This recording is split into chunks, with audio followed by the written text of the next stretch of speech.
We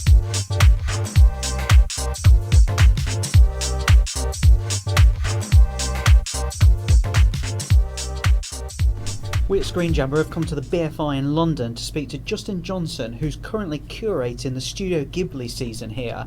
Justin, thanks for joining us. In a short amount of time as possible, yes. Can you give us an overview of the Studio Ghibli movie universe? Not to put too fine a point on it. The Ghibli story starts in 1985, which is when the studio was formed, and their first film is Laputa Cast in the Sky, and they've made I think it's now 19 films. A lot of people confused Nausicaa Cast in the Sky as being a Ghibli film, but actually, although it is Takahata and Miyazaki who are the two kind of creative geniuses behind the studio, that was actually a film they made just before the studio started. They are still kind of the bastion of kind of 2D hand-drawn animation. They're absolutely holding the torch for 2D animation at a time when, certainly in the Western world, in terms of America, a lot of almost every studio now is completely just kind of computer generated and just making kind of big 3D pictures, and they've resisted both 3D and kind of making films kind of completely CG. They do use digital technology and unashamedly so, but only when it kind of benefits the picture. So basically, I would say they're the they're sort of conscientious as well, because they've got a lot of sort of strong messages that come through their stories. So kind of ecological and quality, and they're the all-round kind of very professional, extremely beautiful to look at, and a huge amount of integrity. You were talking about the two guys, the main guys there. How did they keep up in their game every time? Because they've been doing this for decades now. Yes. How do they keep doing this? It's amazing, isn't it? Because one of the headlines that keep coming out of Studio Ghibli, certainly over the last kind of 12 or 13 years, is that this is going to be the last Miyazaki film now. Miyazaki's definitely going to retire after the next film, and then suddenly he springs back and makes another great film. So both, I think Miyazaki's now about 73. Takahata, who hasn't directed a film since My Neighbour the Yamadas, has now recently come back from his retirement, if you like, having worked on the floor a bit more at Studio Ghibli, and his new film Princess Kaguya he's made at the age of 78. So we're not talking about young men anymore, but you're right, they do still keep pulling out of the bag, and I think that the reason that they continue to make really strong stuff is that, as I say, they've got a lot of heart, a lot of integrity, and they don't really seem to allow outside influences to affect what they produce, to be honest. You were talking about them directing there. How do these guys choose their other directors? Because them two aren't doing it themselves. Obviously the sons are involved as well, but they have people who have worked there for a long time. But how do they choose them and say, it's your time now?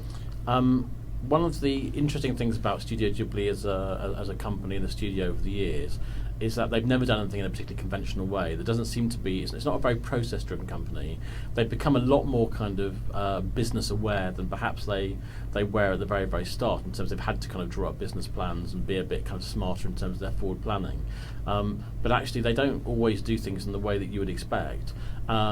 They absolutely recognised, I think, there was a need for a bit of succession planning. Initially, all of the kind of the first films, certainly in the early years, were very much either Takahata or Miyazaki directing or producing, and they would kind of pretty much kind of sort of take the reverse role for each other. So it was quite a long time actually before anybody kind of came into. I think it was about 10 years actually. I think it was Whisper of the Heart is the first kind of theatrical film that they let somebody direct, and that was Yoshifumi Kunda who directed that one. But sadly, and he was very much kind of being set up as the sort of protege to Miyazaki, but he died actually a couple of years after that when they were making Princess Mononoke, and that was obviously a complete shock. And actually, that was kind of around the time when Miyazaki announced he was going to retire for the first time, because I think there had been a sort of an association with the fact that he had an aneurysm, and he'd through kind of overworking is what they were suggesting. And I think that gave Miyazaki and obviously the studio a bit of a jolt. But in 1993, although they are completely kind of theatrically orientated, they decided to make a TV movie called Ocean Waves, and the idea behind that was to use a lot of new blood, a lot of the kind of young animators they'd brought in to direct the film. So one in particular to direct the film, and a lot of young staff working on it.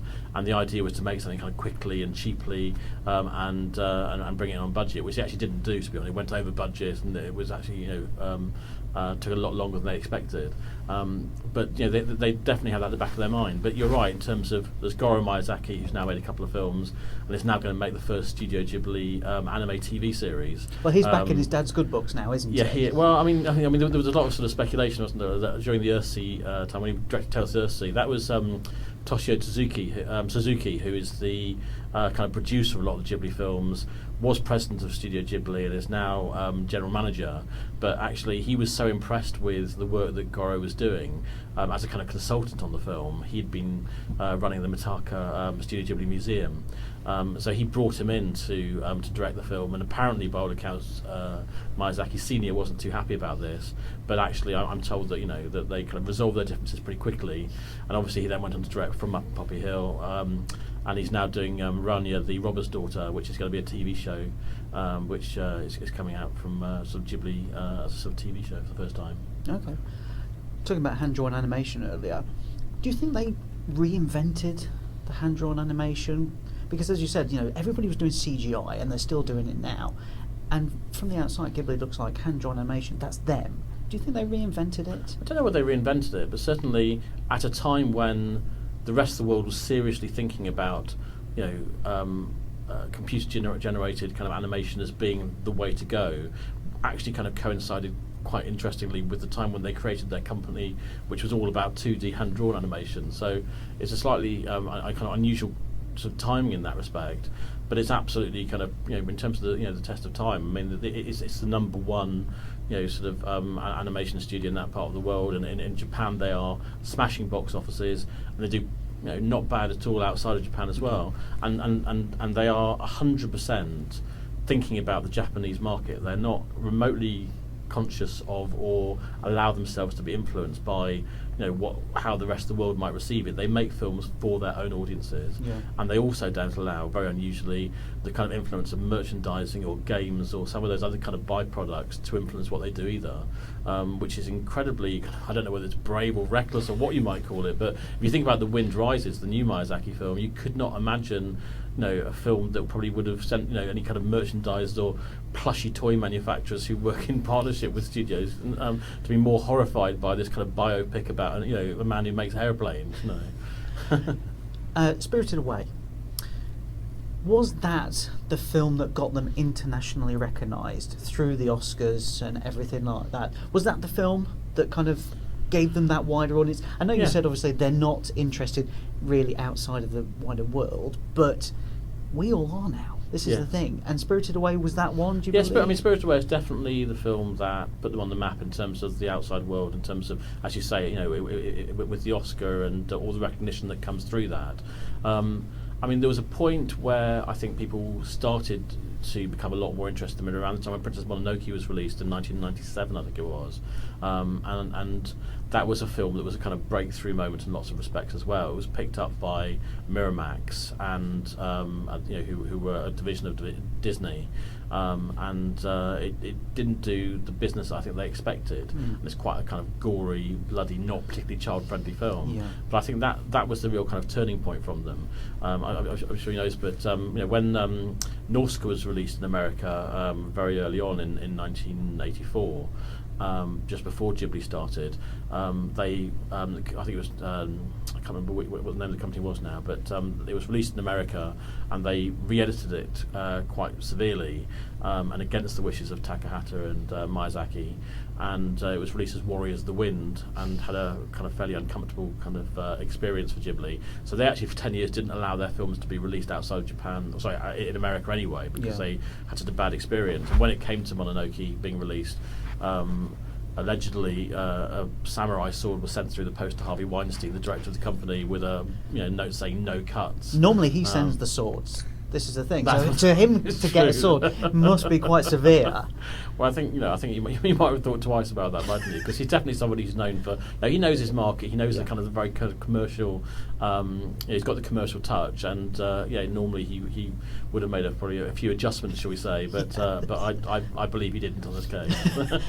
Why are these films striking a chord with us Western people? Well, They shouldn't, should they? Well, I mean, at the end of the day, a good film is a good film, and you've got a good story at the heart of it. If it's told with integrity and heart, then that translates in any language, to be honest. And I think that just because it's animation, just because it's made in Japan, doesn't mean that it shouldn't resonate in the way that something made in Bristol or wherever it might be does. And they are remarkable films. They're well told. They're beautifully constructed, and I've kind of touched on the fact they might have a message or sort of a theme, but that's not a kind of like a big overt in your face kind of Fern Gully the last four. It's very much kind of just scratch the surface and there's something there. Yeah. They've got they've got substance behind them. Yeah.